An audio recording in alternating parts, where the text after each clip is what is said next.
Îmi face o floricică simplă de genul ăsta. Deci pentru asta am nevoie de plasa care am așternut-o pe masă și încă o bucată care am să o pun pe deasupra. Lână verde și lână de altă culoare, culoarea florii, eu am ales bordeaux. Deci cu mâna fac bucățile foarte mici de verde și le pun în diferite direcții pe masă. Foarte puțină. Floricica va fi mică. Apoi iau lâna bordeaux. Deci fiți atenți la mișcări. Apuc cu palma.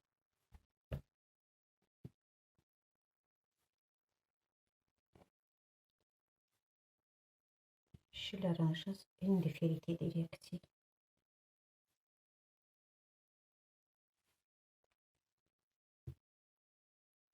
Formez un cerc.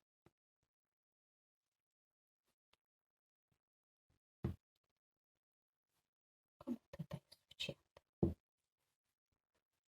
Deci, următoarea etapă, aștern altă plasă deasupra. Iau să pun și cu multă apă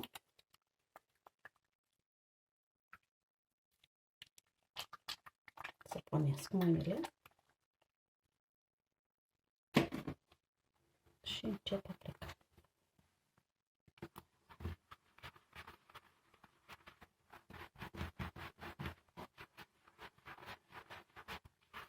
Să fac în diferite direcții. Deci nu durează mult. Plasa am avut nevoie de ea ca să nu se prindă lâna din mână, să nu se ia după mână. Pentru că mi se pare că e prea multă spumă, o strâng un pic și o spăl.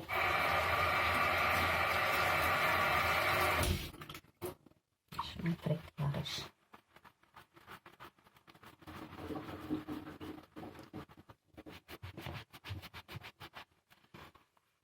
Apoi ridic încetișor. Cât de cât ea s-a prins deja lunița. Îl dau deoparte și pot să lucrez deja doar cu mâinile, dar foarte atent să nu se ia după mâinile mele. Tot adunând firele spre mijloc. Foarte încet.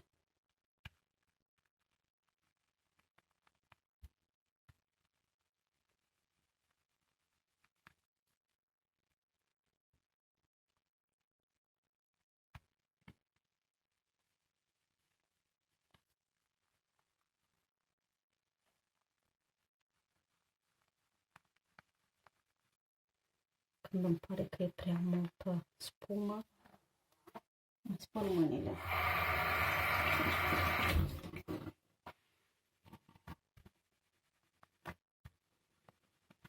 Mișcările pot să fie diferite. Doar atent, pentru că este foarte gingă, așa. Și se rupe.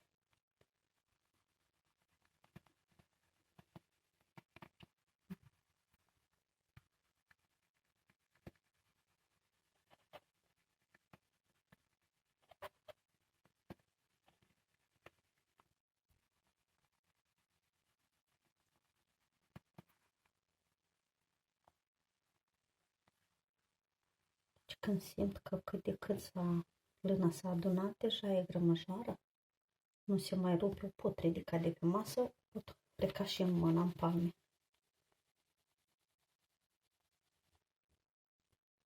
În diferite direcții.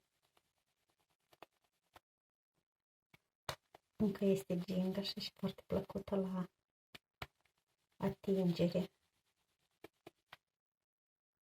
E o plăcere să lucrez cu lână.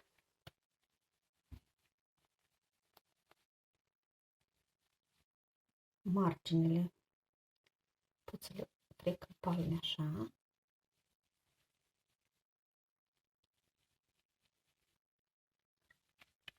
Foarte încet și foarte gingă, așa, atent. Fiecare dată pot să măresc intensitatea. Deci, dar trebuie să fiu foarte atentă când să simt asta.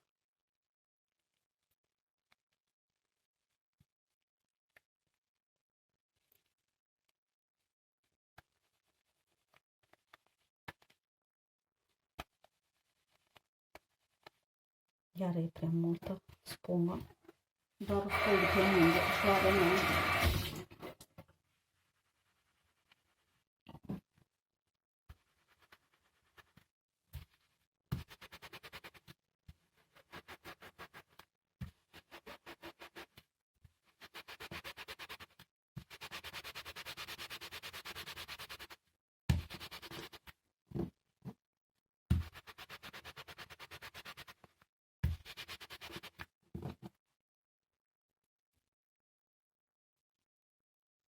Până se întinde și unde mi se pare că forma și-o strică, o mai aranjez să fie cât de cât rotundă.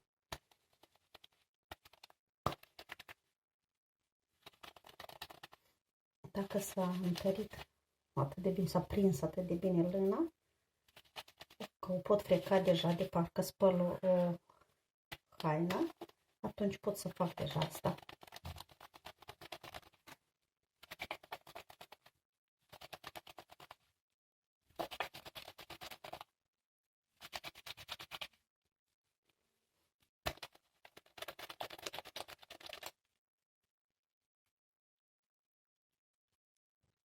Aranjez forma iarăși.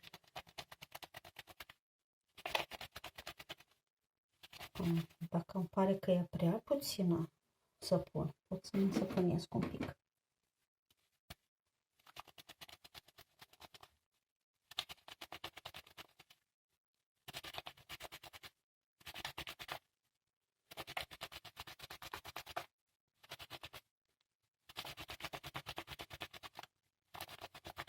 Fac acum destul de puternic.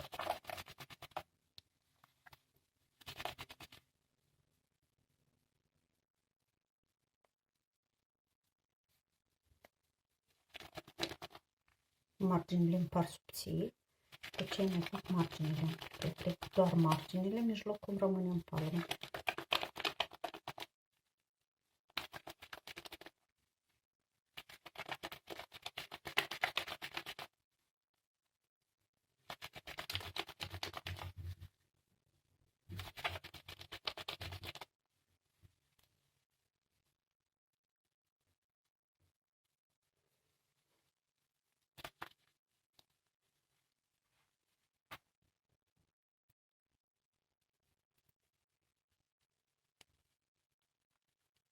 Cioarele.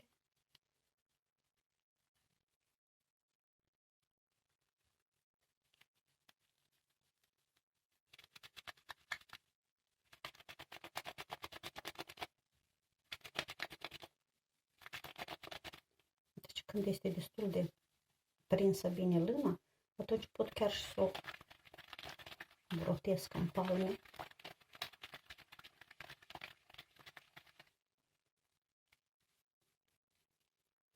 Desfac, o aranjez și uite, acum deja pare a fi gata.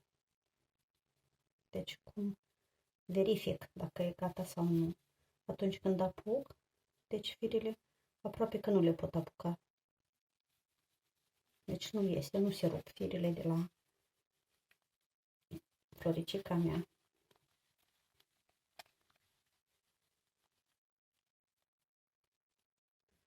Acum vreau să-i fac o formă. Deci pun degetul mare la mijloc și o adun. Când am adunat-o în așa fel, deci așa cum s-a adunat, nu aranjez nici cum.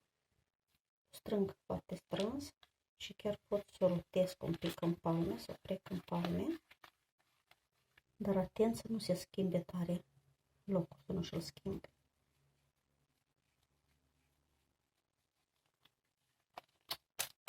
Și după asta, așa și o spăl.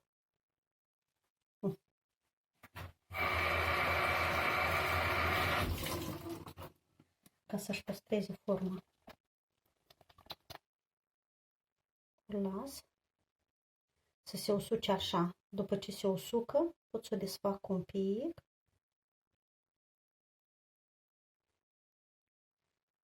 Și asta este floricica.